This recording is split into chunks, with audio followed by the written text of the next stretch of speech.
जो हकीकत को जानते हैं वो खुदा को पहचानते हैं। हकीकत खुदा है, हकीकत मसीह है, हकीकत पर चलना सही जिंदगी है। हकीकत हकीकत हकीकत हकीकत। हकीकत क्या है? अज़ीज़ नाज़रीन, एक बार फिर से आपका खादिम ऐनुल हबीब आपकी खिदमत में आपका अपना प्रोग्राम हकीकत लेकर हाजिर हुआ है।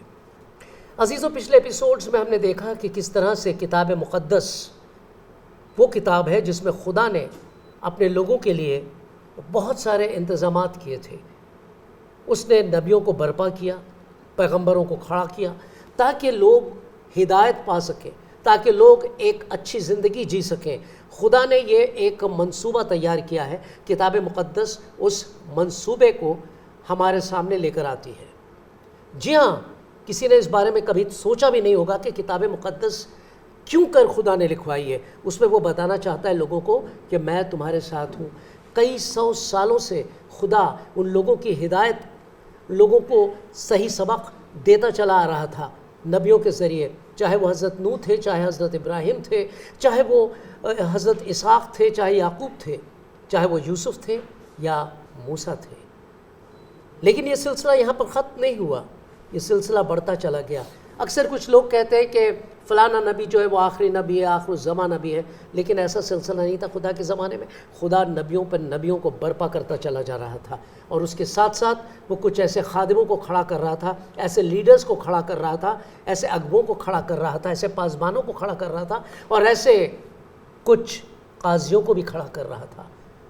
तो हम देखते हैं कि बनी इसराइल के साथ इस रिश्ते में, ये जो खुदा ने एक रिश्ता बना के रखा था बनी इसराइल के साथ, उनके साथ खुदा और क्या करता है, तो आगे का सिलसिला हम अब जारी करेंगे। और इसमें मेरे साथ मेरे अज़ीज़ मेहमान एक बार फिर से यहाँ पर हाज़िर हैं। सबसे पहले मिलते हैं जनाब मंसूर बेग चुगताई साहब से। शालोम अलैकुम। वालेकुम अस्सलाम। जनाब जॉय जूलियस राज। आपको और हमारे देखने वालों को मसीह में सलाम। जी जॉय साहब, तो मैं ये सिलसिला जो है मैं चाहूँगा कि आप शुरू करें इस सिलसिले को।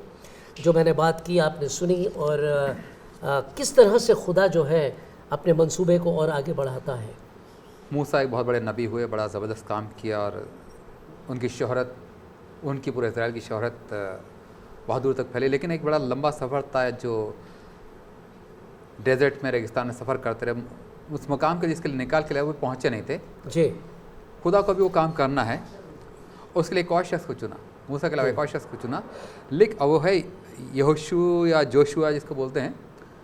वो पहले उसका जो अपॉइंटमेंट नौकर का हुआ है, सीधा प्रॉफिट नहीं बन गया, पर लीडर नहीं बन गया, और बड़ी ईमानदारी के साथ खिदमत करे वहाँ तैयार कर रहा है खुदा उसको, और जो हलीमी के साथ और वफादारी के साथ काम कर रहा है। और वहाँ पे से उसको एक भेजा गया मुल्क में जी जी देखने के लिए। और जब सारे वो और साथ में केलब थे, दोनों को भेजा गया। अब बाकी लोगों को भेजा गया, सब तो डर रही, तो बड़ा ज़बरदस्त मुल्क है, वहाँ के लोग इतने बड़े ज़बरदस्त मुल्क कनान, तो बड़ी नेगेटिव रिपोर्ट दी, हम नहीं कर सकते। जी, क्या नहीं कर सकते, हम उसको कब्जा नहीं कर सकते, वो तो हमें मार देंगे, हम के आगे हम तो उनके आगे टिड्डी के बराबर, बड़े ज़बरदस्त, बड़े शहीम लोग हैं। लेकिन यहोशू और केलब कह रहे हैं खुदा की मदद से हम उन पर काबिज हो जाएंगे। हम वो जान रहे खुदा हमको यहाँ लेके आएगा, खुदा करेगा अपनी ताकत पर। ये बड़ी क्वालिफिकेशन है जी जी, जो खुदा ने उनके अंदर ईमान डाला है, ईमान से वो आगे गए। यानी वो 10 लोग जो थे वो नाकाम हुए। हाँ, और ये 2 जो थे, हाँ, हज़रत केलब और हज़रत यहोशू, इन्होंने एक अच्छी रिपोर्ट दी है।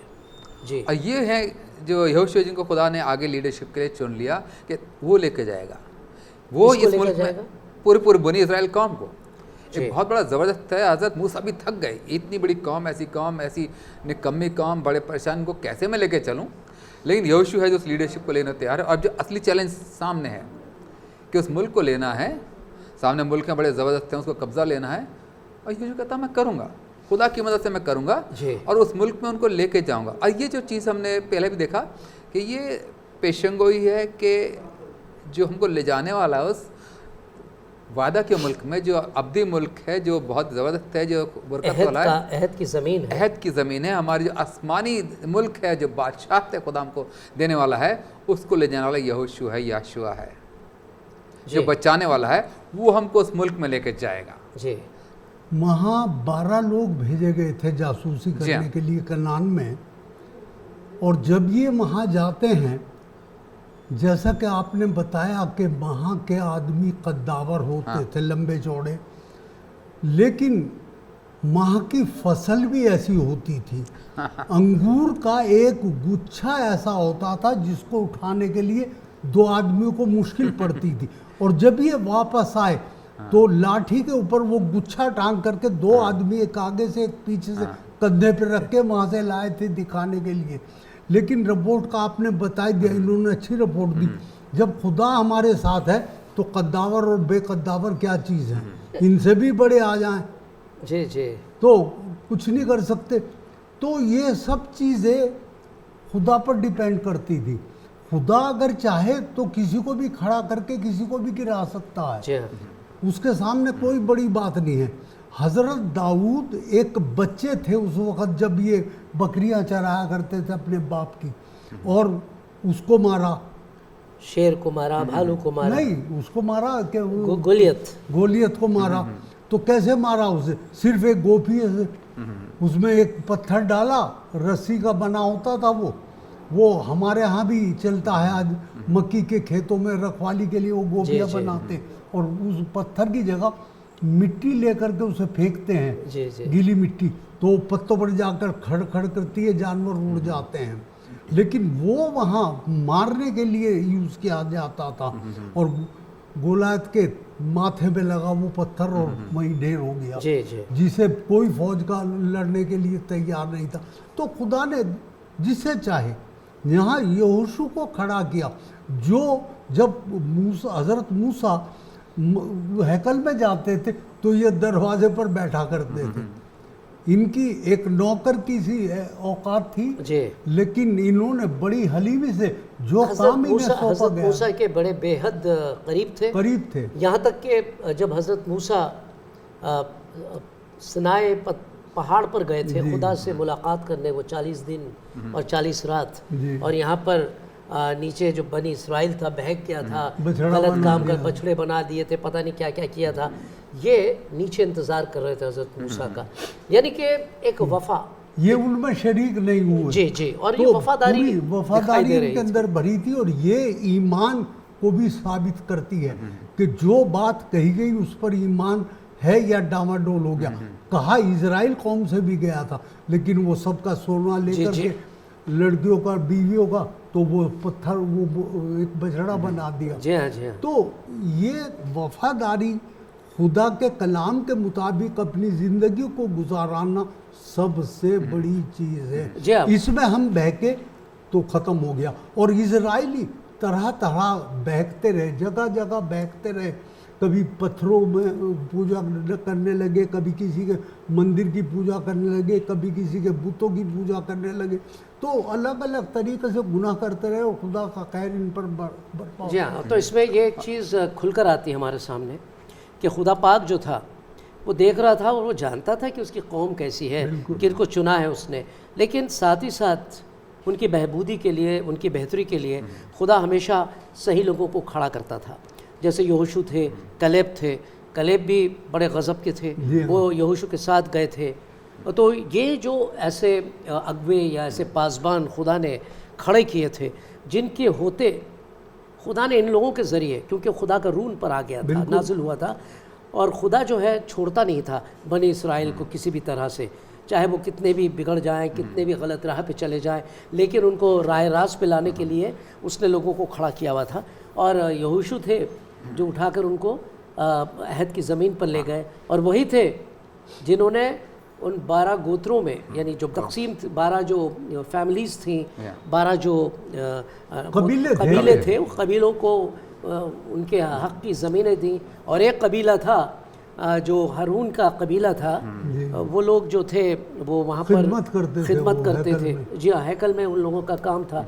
तो इस तरह से उन्होंने एक बहुत ही परफेक्ट, वो कहते हैं ना, एक समाज, एक सोसाइटी, एक अच्छा सा माहौल बना दिया था वहाँ पर। और यहोशू का जो एक मेन रोल है, जंग लड़ना, जीतना और कब्जा लेना। जी, जंग लड़ना, लड़ करके उस बादशाहत को हासिल करना। अभी जो हमारी एक जो बादशाहत को हासिल करेंगे, हम जंग को लड़ करके जीत करके हासिल करेंगे। ऐसे फ्री में नहीं मिलेगा, लेकिन और उस जंग को लड़ने में जीतने में वो यहोशू जो याशुआ है, यीशु है, हमारा सपा सलार है, हमारा कमांडर है, वो हमारी मदद करता है। बगैर जीते नहीं हासिल, ये रूहानी जंग है।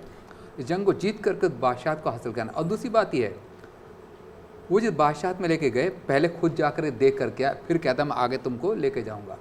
यीशु है पहले बादशाह, जो आसमानी बादशाह, जो आगे आने वाली बादशाह है, जी। खुद उसको तो ये वो तस्वीरें थी वहीं से आके, हाँ, ये उनकी तस्वीरें हैं, ये आने वाली चीज़ की तस्वीर है। या और साथ ही साथ खुदा ने फरमाया था यहोशू कि जहाँ जहाँ तू कदम रखेगा वो ज़मीन मैं तुझे दूंगा। हाँ। और उसके बाद जब इनका रिटायरमेंट का वक्त आया, किसके, यहोशू के, उन्होंने क्या कहा, मैं और मेरा घराना हाँ। हमेशा खुदा की खिदमत करेगा। जी, अब इसके बाद हम एक छोटा सा ब्रेक लेने जा रहे हैं, फिर उसके बाद हम हाजिर होंगे कुछ और ख़ास बातें लेकर कि इनके बाद, यहोशू के बाद खुदा ने किसको खड़ा किया और क्यों खड़ा किया, और बनी इसराइल का क्या हश्र हुआ, बनी इसराइल के मुस्तक़बिल में क्या था। तो वो हम देखेंगे एक छोटे से ब्रेक के बाद।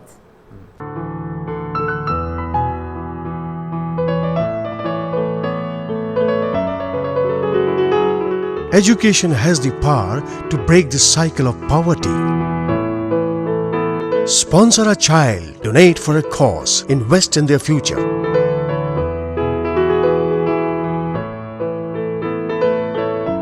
Sponsor a child, let their future smile. You can make a difference.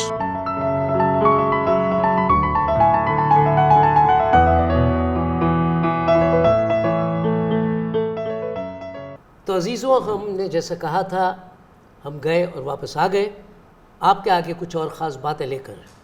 जी हाँ, बात चल रही थी बनी इसराइल की किताब मुक़द्दस के हवाले से कि खुदा किस तरह से अपने नबियों के ज़रिए और अपने अगुओं के ज़रिए, और अब खुदा किसको इस्तेमाल करने जा रहा है, वो हैं काजी।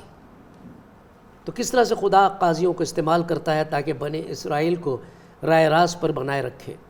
देखिए साहब, खुदा दे तो देता है चीज़ें। कभी कभी एक लड़का है या लड़की है, माँ बाप बहुत अमीर हैं और विरासत में उन्हें बहुत कुछ दे जाते हैं, लेकिन वो बच्चे जो हैं उस दौलत को, उस विरासत को संभाल नहीं पाते। तो बनी इसराइल को भी एक विरासत दी गई थी, ज़बरदस्त विरासत, अहद की ज़मीन। अहद की ज़मीन का मतलब ये हुआ कि खुदा उस ज़मीन पर अपनी नज़र रखे हुए था। और यहाँ पर हम देखते हैं कि खुदा ये भी जानता था कि क्या ये लोग उस काबिल नहीं है कि उस ज़मीन को संभाल सके, इसलिए उसने नबियों को खड़ा किया, उसने अलग अलग तरह के पासबानों को खड़ा किया, और साथ ही साथ उसने कुछ और लोगों को खड़ा किया जिसके बारे में अब हम बात करने जा रहे हैं। तो जनाब जॉय साहब, मैं चाहूँगा कि आप ये सिलसिला जारी रखें, आगे की बात बताएं कि खुदा किस तरह से अहद की ज़मीन पे इन लोगों को संभालने की कोशिश कर रहा है। यहोशू ने बड़ा ज़बरदस्त काम किया और उनको ज़मीन में ले आया, जंगें लड़ी, फतेह हुई और उनको काबिज बनाया, और पूरा मुल्क जो वादा का था तकसीम कर दिया। लेकिन उनको अभी कब्ज़ा नहीं मिला था। दो वजह थी, एक तो इतने तादाद में लोग नहीं थे पूरे को आबाद कर सकें जी। मुल्क बड़ा था, वो लोग अभी थोड़े थे, काफ़ी बड़े थे, लेकिन इतने काफ़ी नहीं थे जी। तो खुदा ने उसके लिए प्लान बनाया कि आगे आपको करना। और दूसरी बात, खुदा कहता है तुम जंग लड़ना सीखो और जंग लड़ के उनको हासिल करो। और जो आपस के मुल्क है, आज की कौमें हैं, वो क्या है, वो एक आजमाइश का एक ज़रिया रहें। आजमाइश से लड़ करके उनके सामने रह करके कि तुम उसमें आजमाइश पे काबिज आ करके आगे बढ़ो। और जब वो इनका ये ट्रेनिंग पीरियड था, काबिज भी करना ट्रेनिंग था, और उसमें अक्सर वो गलती करते थे, और गलती करते थे तो आसपास की कौमें उन पर काबिज हो जाती, उनको मारती पीटती थी, बहुत नुकसान करती थी। ऐसे के अंदर खुदा उनके लिए काजी तैयार करता था। यहोशू तो चल उनकी वफात हो गई, तो काजी उनको गाइड करते थे, खुदा की तरफ से होते थे, खुदा के बंदे होते थे, नबी की तरह होते थे, और वो पूरी कौम को डिसाइड क्या करना है, कैसे करना है, एक जज की तरह होते थे। सारे मसले, जैसे मूसा के टाइम में लोग अपॉइंट किए गए थे कि क्या मसला उनके सामने, क्या करना है, कैसे करना है, क्या सही क्या गलत है, खुदा क्या चाहता है, वो बताते थे। और में जजेस में एक ख़ास नाम आता है डेबोरा, एक औरत का नाम आता है। ज़्यादातर बाइबल के अंदर आदमी है जो नबियों का। ज़रा डेबोरा पर जाने से पहले जी मैं काजियों के बारे में, इस किताब के बारे में थोड़ी सी रोशनी डालूंगा। काजियों का जो टाइम है जी वो टाइम ऑफ डार्कनेस, अंधेरे का जी, वक्त जी। कहा गया जी है। जी जब आप देखेंगे इन्होंने गुनाह पर गुनाह किया, खुदा ने कोई काजी ये उसमें कैप्टिविटी में चले गए, गुलामी में चले गए, फिर खुदा ने कोई काजी खड़ा किया, इनको छुड़ा के लाया। उसके बाद जब ये आज़ाद हुए फिर इन्होंने गुनाह किया, बार-बार। फिर गुलामी में चले गए, बार बार यही होता रहा। तो इस वक्त को अंधेरे का वक्त कहा गया है, तारीकी का वक्त कहा जी, गया, जी, जी। क्योंकि ये गुनाह करते हैं, इनकी ज़िंदगी में तारीकी आ जाती, फिर चिल्लाते खुदा के सामने, खुदा फिर किसी उसको जी, काजी जी, को जी। खड़ा कर, तो यही चलता रहा। ये जो है ना, ये एक तस्वीर है पूरी आदमजात की, जब हमें बरकत मिलती है, हम खुशहाल हो जाते हैं, तो खुदा को वो भूल भूल जाते जाते हैं, गलत हैं। हो जाते हैं। 70 जितने मुल्क हैं जो खुशहाल हैं, सब में बहुत गुनाह ज़्यादा हो रहा है। जी हाँ और जो कमज़ोर होते हैं, मुश्किल में होते हैं, खुदा की तरफ मुड़ते हैं और खुदा मदद भी करता है। तो ये चीज़ बार बार हो रही है, हर एक पर्सनल लाइफ में होता है, मुल्कों के साथ होता है, ये हो रहा है। तो वहाँ पे एक औरत को खड़ा किया जो बहुत कम औरतों है, ये इसको तैयार किया। और वैसे वक्त में जब आदमी पीछे थे, जी एक औरत को खुदा ने एक तैयार किया, और मुल्क थे, और उसने कहा ठीक है जंग करेंगे, लेकिन जो कमांडर था वो कहता नहीं, तू जाएगी तो मैं जाऊँगा। मतलब आदमी पीछे हट गया, आदमी कमज़ोर पड़ गया। जो इंसान अगर कमज़ोर हो जाए तो खुदा दूसरे को तैयार करता है। औरत जो अभी तक जी, नबी जी। नहीं थी उसको तैयार कर दिया, क्योंकि आदमी कमज़ोर पड़ गए। वो कहती ठीक है, तू मैं जाऊंगी जंग में, लेकिन अब तुझे जलाल नहीं मिलेगा। तो खुदा औरतों को वो जगह दे रहा है जो खुदा को अपना काम कराना है, क्योंकि खुदा की बादशाहत में मर्द औरत नहीं है। इस दुनिया में है, निज़ाम है, लेकिन खुदा की बादशाहत में नहीं जी है। हाँ। और वो अपना वो कौन था शख्स जिसे मारा था? वो सिसरा था, ये कौन था? ये गैर कौम का था जो इनके ऊपर वो जी इनके ऊपर हमला किया हमला था जिसने उसने। किया था, लेकिन उसको वो जंग में हारने लगा तो वो अपनी जान बचाकर भागा। और किसी के खेमे में घुस हाँ, गया। खेमे घुस गया। और वो भी एक इजरायली औरत थी। हाँ, एक ऐसी औरत थी, उसने सोचा मुझे यहाँ पनाह मिल गई, और उसी ने उसको वहीं पे ख़त्म, मतलब बगैर तलवार के कुछ किए, जंग में नहीं गई वो, जी लेकिन घर के अंदर ही उसको हलाक कर ख़त्म दिया। कर। खुदा का इंतजाम है, खुदा उसको ले गया वहाँ पे, मरने के लिए ले गया। क्यों? डेबोरा ने कह दिया था कि वो एक औरत के हाथ से मरेगा। ये नबी होते हैं जो उसने कह दिया वो खुदा पूरा करेगा। जी और डेबोरा लिखा है को पेड़ के नीचे बैठती थी, बड़ी पता रूलर है, सब कुछ है। आजकल तो छोटे छोटे जज भी बड़ी गाड़ियों में आगे पीछे घूमते हैं। पेड़ के नीचे बैठ, पूरे इजरायली लोग उसके पास अपने मसले लेकर के उसे जजमेंट लेने के लिए आते थे। ऐसे लोग थे, हलीम लोग थे। जी और फिर उसने गीत गाया। ये सिंगर भी है, वो जज है, वो नबी है, और वो राइटर भी है, जी बहुत कुछ उसके अंदर। और वो एक और एक बहादुर औरत औरत है, एक लीडरशिप उसके अंदर है। तो खुदा ने सारी क्वालिटीज़ एक औरत के अंदर डाल दी और उसने काम करा लिया, और उसका नाम खास तौर लिखा गया है। और ये हमारी नसीहत के लिए कि खुदा किस तरह से काम करता है। कि लोग बड़े नैरो माइंडेड हो जाते हैं, क्या औरत कर सकती, क्या नहीं कर सकती है, लेकिन खुदा करता है। जी ये खुदा ने हमें अपने इस कलाम के ज़रिए से, अपने इस जो तारीख के ज़रिए से बता रहा है। यानी कि किताब मुक़द्दस जो है वो महदूद नहीं है कि खुदा ने कहा कि भैया इस तरह के लोग होंगे तो मैं उन्हें इस्तेमाल करूँगा। उसने हर एक तरह के लोगों को इस्तेमाल किया, और अलग अलग सिफ़तों वालों को, जैसे किसी को उसने नबी बनाया, किसी को उसने पासबान बनाया, किसी को उसने क्या कहते हैं उसे एक काजी बना दिया। तो अलग अलग तरह से खुदा इस्तेमाल कर रहा है, जो हमें सीखने को मिल रहा है कि किताब मुक़द्दस में खुदा ने इस तरह से इस्तेमाल किया है अपनी कौम को, अपने लोगों को बचाने के लिए, उन्हें एक सही राह दिखाने के लिए, उनको बचाने के लिए। ये इजराइल का कमज़ोरी का वक्त था, कमज़ोर हो गए, आदमी कमज़ोर हो गए, जंग लड़ने को तैयार नहीं है, गुनाह में पड़ गए, तभी तो हार रहे थे। जी हाँ। ऐसे में तुम कमज़ोर तो मैं औरत को खड़ा कर दूंगा। उसने औरत को खड़ा कर दिया, अपने काम को जीत दिला दी। अगर हम उस माशरे की बात देखें और आज के माशरे की बात देखें तो हमें ये मिलता है कि कहीं भी औरत को ख़ास दर्जा नहीं दिया जाता जी माशरे में, लेकिन औरतें बड़ी बड़ी पोस्ट हासिल कर रही हैं, उस वक़्त भी की जी जैसे कि दबोरा ने की, और आज भी बहुत सी औरतें हैं। जी हाँ खुदा के पास रूल हैं, एक्सेप्शन भी है। जी एक नॉर्मल ऐसा चलेगा, लेकिन उसके अलावा खुदा उसके ऊपर भी फ़र्क तरीके से भी काम कर सकता है और करता है। जी हाँ। और देखिए बांग्लादेश जैसे देश में भी शेख हसीना है। जी हाँ, शेख हसीना फिर इंग्लैंड में मार्गरेट थैचर हुआ करती थी, जी। और ऐसी कई कई आपको मिसालें मिलेंगी जी। और आप कुछ बता रहे थे इस वक्त किसी के बारे में। मैं जिदियोन के बारे में लूँगा। ये एक ऐसा शख्स था जो खेती और जानवरों को चराने का काम करता था। जी हाँ।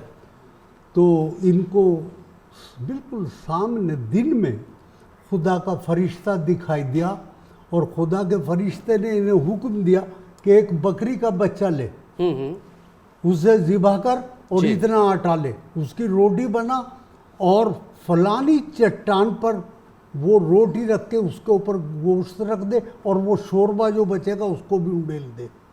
इसने बिल्कुल फरिश्ते का हुक्म माना और वैसा ही किया, और साहब उस पत्थर में आग लग गई और उस सारी चीज़ को भस्म कर दिया। बताइए। और फिर इसे खुदा ने, फरिश्ते ने कहा अब तू जा और इजराइल की अगुवाई कर। तो ये निकलता है, बहादुर था। तो इस वक्त इजराइल हारा हुआ था, पस्त हाल था, ये भी बड़े छोटी छुप करके अपना गेहूं, क्योंकि वो अपना फिलिस्तीनी अनाज आते निकाल रहा था। इजराइल की तो यह हालत थी। लूट अगर के आप- ले जाते थे इनका जी, सारा सामान, सारा फिलिस्तीनी सामान वो आते थे। चढ़ते थे, उनके ऊंट थे, ये थे, इनके जानवर हाँ के ले जाते थे, इनकी फसल को नष्ट कर दे, खत्म कर देते थे, इनके जानवरों को चुरा के ले जाते थे। तो तब गिदियन को, इसे जिदियोन को खड़ा किया, और इसने खुदा के मुताबिक, खुदा के हुक्म के मुताबिक उनकी अगुवाई की। जब हम इसके बारे में पढ़ते हैं 6 से 8 बाब में इसकी ज़िंदगी के बारे में मिलता है, और ख़ास तौर से 6 का 11 से पढ़ें तो इसके बारे में मिलता है। लेकिन उस वक़्त जब खुदा ने इसे खड़ा किया, इज़राइल की हालत बहुत ख़राब थी। ये अलग अलग तरह के देवी देवताओं को मानने लगे थे। जिनाकारी में पड़ते थे और तरह तरह की गंदी हरकतें कर रहे थे। तो खुदा से बर्दाश्त नहीं हुआ, हार रहे थे। तो हारने लगे। और जब फिर रोए, खुदा के सामने चिल्लाए कि हमें लूटा जा रहा है, मिद्यानी हमको ले जा रहे हैं, सब कुछ हमारे जानवर सब कुछ ले गए, हमें तो एक तरह से नंगा कर दिया, कुछ भी हमारे पास नहीं रहा। तो तब खुदा ने गिरी से खड़ा किया, और उसके हुक्म के मुताबिक इसने और जब उनको भगाया, मारा और इस कौम को छुड़ाया। जब खुदा ने गिdeon को बोला, कहता मैं क्या हूँ, मेरा कबीला, मैं तो सबसे कबीले के सदस्य बिल्कुल छोटा हूँ, मैं कैसी लीडरशिप कर सकता हूँ। खुदा कहता तू ही करेगा, तू ही करेगा। और आगे भी जब जंग की बात है ना, ये आदमी कम कर दिए, ज़्यादा बहुत ज़्यादा है। पहले डरे हुए थे, पूरी हटा दिए, बस थोड़े से मुट्ठी भर आदमियों से, और बगैर तलवार की जीत गए वो। जी हाँ, आप लोगों ने जिन 2 हस्तियों की बात इस वक्त की हमारे सामने, जैसे कि एक तो वो थी खातून दबोरा। दबोरा की खासियत भी ये थी कि वो एक बहुत नहायत ही बहादुर खातून थी, बेहद बहादुर, किसी से डरती नहीं थी वो। जैसा कि आपने शुरू में भी बयान किया कि उनके अंदर बहुत सारी ऐसी खूबियाँ थीं। जी हाँ, तो खुदा जो है, खूबियाँ भी खुदा की तरफ से ही हैं। सही बात है। आपको और हमको अगर कोई खूबी मिली है, हासिल है, तो खुदा की तरफ से। इंसान क्या है, और ये जितने भी पैगंबर थे, नबी थे, और जो भी लोग थे जिन्हें खुदा ने इस्तेमाल किया, वो ये इस बात को बखूबी जानते थे, दिल से जानते थे कि जो कुछ भी होता है वो खुदा की तरफ से होता है। उन्होंने कभी अपने लिए किसी भी चीज़ को ये नहीं माना कि ये जलाल मुझे मिलना चाहिए, मेरी तारीफ़ की करनी चाहिए, या मैंने कुछ काम किया, कुछ हासिल किया है। वो भी जितना भी उन्होंने हासिल किया, उसके बारे में वो यही कहते थे कि ये खुदा की जानिब से है। जो डेबर का गीत है ना, बड़ी खूबसूरत तारीफ है खुदा की। खुदा ने बड़ा ज़बरदस्त काम किया है, काम किया, और उसने इकरार किया खुदा की ताकत है जो उसके ज़रिए से काम किया है। जी हाँ, तो ये बात थी। फिर उसके बाद और भी कुछ ऐसे काजी आए हैं, और उनमें एक जो काजी थे उनके बारे में तो जी हाँ, उनके बारे में तो बहुत कुछ है। लेकिन अफसोस की बात यह है कि वहाँ पर कुछ गलत हो गया। हालांकि खुदा ने उनको बहुत कुछ दिया था, नवाजा था उन्हें। तो उनके बारे में कुछ थोड़ी सी झलकी दीजिए, ताकि हमारे लोग जाने कि हमें अगर खुदा चुनता है तो किन किन चीज़ों से हमें बचने की बहुत ज़्यादा ज़रूरत है। देखिए, सनसन के शुरू से लिखा है, इज़राइल गुनाह में गिर गए, मुसीबत पड़ गए, और उस मुसीबत में से निकालने के लिए खुदा ने सनसन को तैयार किया जी। और फिलिस्तीयों के साथ उसके ताल्लुक बना। वो लोग समझिए क्यों अपने गैर कौम के पास जा रहा, लेकिन खुदा का मर्जी थी कि उनके साथ गड़बड़ कर, और वो उसको जंगें हुई, ज़बरदस्त तक रहा, और आखिर में अपनी मौत के ज़रिए उसने उनको हराया। जी, खुद मर गया लेकिन उनको अपनी मौत के ज़रिए बड़ी फतेह हासिल करी। ख़ास जो हासिल कलामी है, उसने अपने मौत के ज़रिए से उसने खुदा मुझे एक ताकत दे दे, और ताकत मिल गई, और उसने पूरा उनका जो टेम्पल था मेन, जहाँ पे वो बड़ा फ़ख्र के साथ थे, हम जीत गए, वही उनकी हार हो गई। शैतान सोचता सलीब पर मैं जीत गया, लेकिन सलीब पर ही शैतान की हार हुई है। हार हो गई। हाँ, जी हाँ। और उससे हमें इसमें एक सबक भी मिलता है। मैं थोड़ा सा बताना चाहूँगा, सैमसन की जो कुव्वत थी वो उसके बालों में थी, जी हाँ, और सैमसन इस बात को जानता था। तो एक औरत के चक्कर में पड़ गया और उस औरत ने धोखे से उसके बाल काट लिए, ताकत खत्म हो गई। जी हाँ, तब वो जाकर के खुदा से एक दफ़े की ताकत मांगता है, और वो स्तंभ जो सतून जो थे उसके मंदिर के, उनको गिराता है। वहाँ बंधा था वो, उन रस्सियों को खींचता है, वो सतून गिर जाते, और जितनी कौम थी फिलिस्तीन की वो सब दब के उनके नीचे मर जाते हैं। और वही नहीं बल्कि उसे अंधा भी कर दिया जाता जो है। वो अंधे हो गए सैमसन थे की हज़रत हार है ना, सैमसन। खुदा का मकसद में थी, जी हाँ, उसको उस दुश्मन के घर में जाके उसको शिकस्त देनी थी। जी हाँ, यीशु मसीह का मर जाना, लिखा है, वो आलम अरवा में उतर गया, जो मुर्दे यहाँ क़याम करते हैं उस जबाशे में उतर गया, वहाँ जाके उसने अपने काम कर दिया, और वो लिखा है वे मुमकिन नहीं था कब्र से अपने कब्जे रखने, दे वापस आ गया। तो वहाँ पे जा करके अपने उस बादशाह को हिला दिया उसने अपनी मौत के ज़रिए से। जी। ये बड़ा काम हुआ है। और यहाँ पर एक चीज़ मैं आपको बताना चाहता हूँ, वो ये कि आप जब सिमसोन की बात आती है, जी, उनके बालों की बात आती है, तो क्या कहा जाता था वहाँ पर यहूदा में, यानी कि इज़राइल में, नासरीन। ये नासरीन थे और यीशु भी नासरीन थे। जो पहला बेटा होता है वो उसे खुदा के नज़र किया जाता है, मतलब नज़र किया हुआ, नाजरीन यानी कि नज़र किया हुआ, वो भी नज़र किए हुए थे। नज़ीराइट वाव था इनका। जी हाँ, तो ये चीज़ें हैं। और जो पुराना अहदनामा है वो एक परछाई है, एक अक्स है आने वाले ज़माने का, आने वाले मसीहा का। तो ये जितने भी हमने लोगों को देखा है अब तक, उन सब में आपको मसीह की परछाई नज़र आएगी। जी हाँ, मसीह की परछाई छिपी जो पुराने नामे में था वो नए अहदनामे में जाकर आया होता है, सामने खुल कर आता है। तो अजीज़ों, इसी के साथ हम इस एपिसोड को ख़त्म करने जा रहे हैं। अगले एपिसोड में हम कुछ और ख़ास बातें पुराने अहदनामे को लेकर आएंगे, किस तरह से पुराना अहदनामा और नया अहदनामा एक दूसरे से मिलते जुलते हैं। एक तो अक्स है और एक ज़िंदा जीती जागती तस्वीर। तो अजीज़ों, अब इजाज़त चाहते हैं, अगले एपिसोड में फिर हमारी मुलाकात होगी। तब तक के लिए इजाज़त चाहते हैं। खुदा हाफिज़। खुदा हाफिज़। हम तहे दिल से हकीकत प्रोग्राम के चाहने वालों का शुक्रिया अदा करना चाहते हैं। यह आपकी दुआओं का सिला है और साथ ही आपके दिए मोहब्बत भरे भेंट, नजराने और हदियों से मुमकिन हुआ है कि हमारा प्रोग्राम इतने लंबे अरसे से यहाँ चलाया जा रहा है। आप कहेंगे ये खुदा का करना है, बेशक, मगर साथ ही साथ खुदा ये भी तो फरमाता है कि उसके बंदे उसके काम में उसका हाथ बटाएं। आप चाहें तो आप हमारे साथ इस मुबारक काम में शरीके कार बन सकते हैं। आप पूछेंगे कैसे? बस अपनी भेंट, नजराने और हदिये आप इस दिए हुए पते पर रवाना कर दें। अगर आप इस बारे में और जानकारी चाहते हैं तो हमें इस पते पर खत लिखें। पोस्ट बॉक्स नंबर 8028, नई दिल्ली 110033। फिर आपसे दोबारा रूबरू होंगे इसी वक्त। तब तक के लिए शुक्रिया। खुदा हाफिज। वो खुदा को पहचानते हैं, हकीकत खुदा है, हकीकत मसीह है, हकीकत पर चलना सही जिंदगी है। हकीकत खुदा है, हकीकत मसीह है, हकीकत पर चलना सही जिंदगी है। हकीकत हकीकत हकीकत हकीकत।